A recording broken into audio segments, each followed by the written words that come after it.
Hey guys, Mark Ferrasci, ProTech Dog Training. I did a little video this morning with Diogi yakking at the screen in regards to some things I'm dealing with him. And as you know, my normal want, I kind of like to let you guys see what I go through on a daily process and what I'm doing daily and how I approach my business. Everybody's got a different slant in how they're running their business and what they're doing.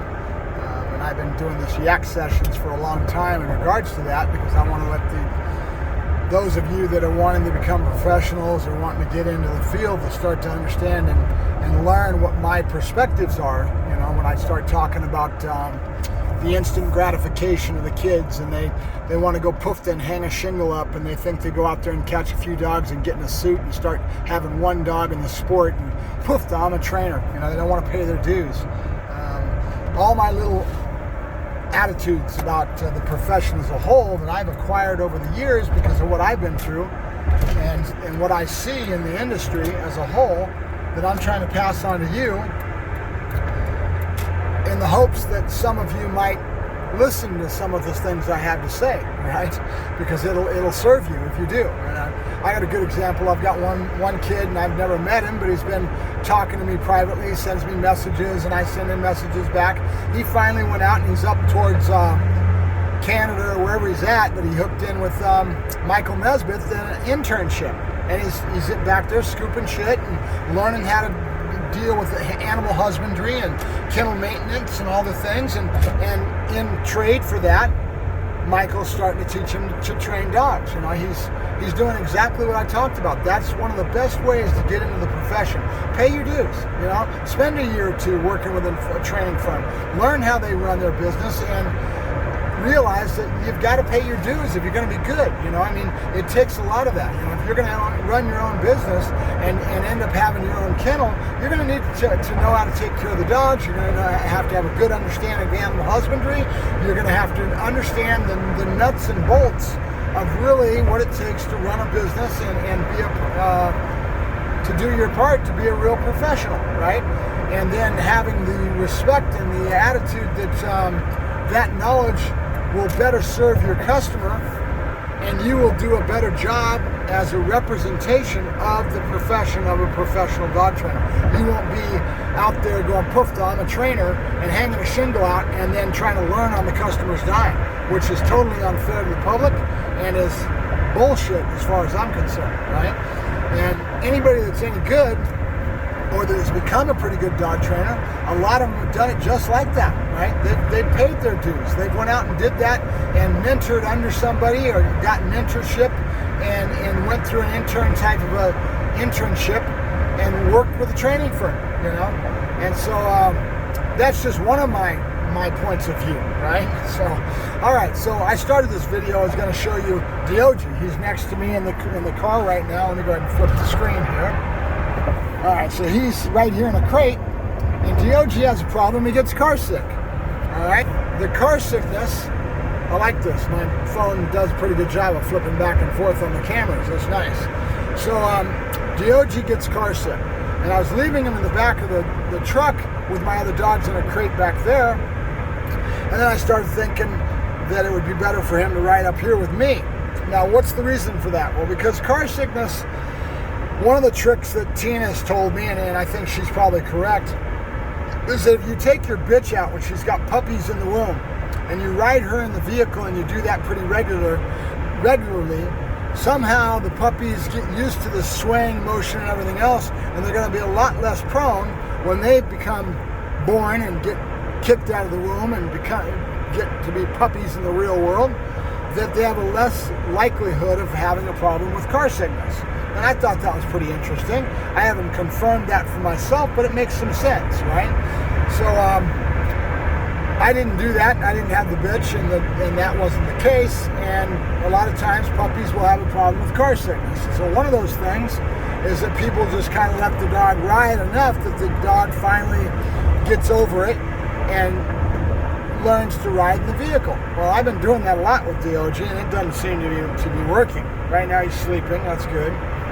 So what I've found out, my theory anyway, and my perspective of dealing with what I've dealt with, is that The dog will end up becoming car sick in the very beginning because it's a very natural thing, and as being a young puppy and everything.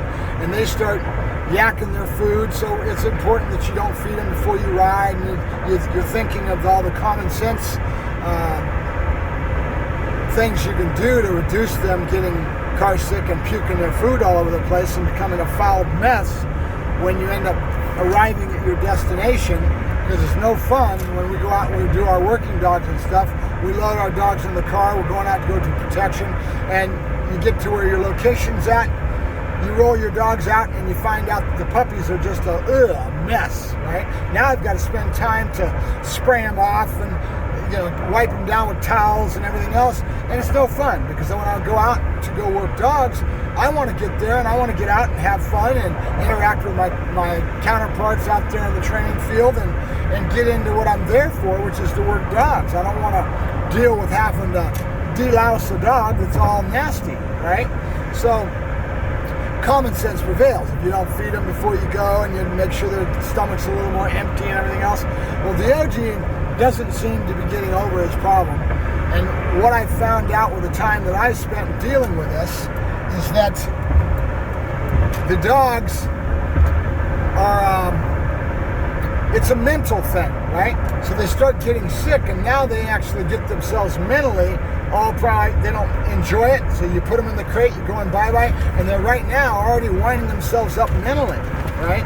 And so mentally, they're working themselves into a situation where they're getting sick before they even try. They're drooling. They start to go to drooling a lot. And Diogenes in that state right now.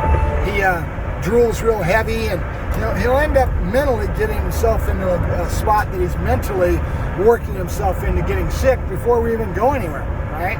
So that becomes the problem. It becomes a mental affliction as much as it does a physical actually getting sick.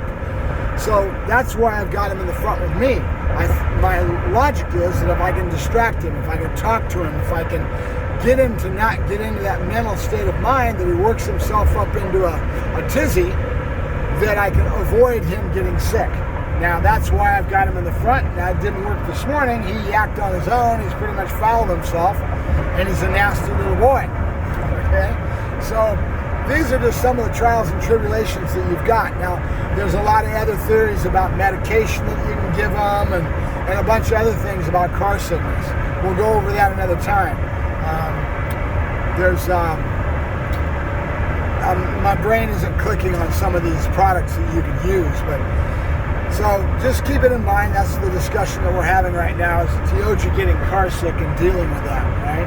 Now, Lucifer, or now Luther has no problem. He rides pretty well. His whole mental attitude is totally different.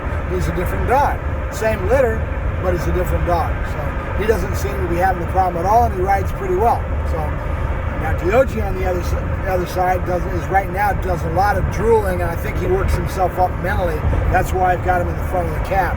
The logic is, if I can get his mind off of it, get him in the right mental mind frame, then I might be able to keep him from getting car sick. That's why I've got him riding up here with me. And it didn't seem to work this morning so well, but we'll go over that. So we may talk about this subject a little more. Any other suggestions? Any other experiences from you guys? Chime in. Post it out. We can always learn from each other, right? I'll talk to you later. Mark Ferrasci, Pro-Tech Dog Training, on my way to go do some bite work, as we always do on Saturdays and Sundays and the weekend. Out to work some dogs. I'll talk to you guys later. Bye-bye.